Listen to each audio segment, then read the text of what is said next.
வணக்கம் மக்களே. தருவை பைபாஸில் நிற்கிறோம்.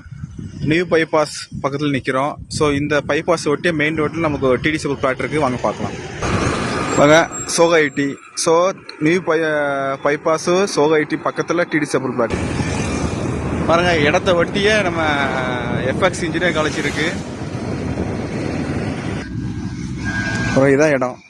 பைபாஸில் அரசு அங்கீகாரம் பெற்ற வீட்டு மனை வைக்கலாம். தருவையில் இருக்குது.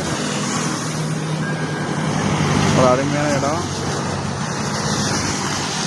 பைபாஸை ஒட்டி டிடிசி பிளாட்டு விற்பனைக்கு வருது. 3 சென்ட் 4 சென்ட் 5 சென்ட்னு இருக்குது. ஒரு அருமையான இடம் வைக்கலாம். மெயின் ரோட்டில் இருக்குது. இந்த இடம் வேணால் உடனே ஸ்க்ரீன் நம்பருக்கு கால் பண்ணுங்கள். கால் பண்ணி நம்ம சேனலை ஃபாலோ பண்ணுங்கள். தொடர்ந்து இது மாதிரி வீடியோக்கள் வந்துட்டுருக்கு. ஓகேங்களா. மெயின் ரோட்டை இன்வெஸ்ட்மெண்ட்டுக்கு இடம் கேட்டுருந்தீங்க. உங்களுக்கான அருமையான ஃப்ளாட் கொண்டு வந்திருக்கேன். உடனே இந்த நம்பருக்கு கால் பண்ணுங்கள். நன்றி, வணக்கம்.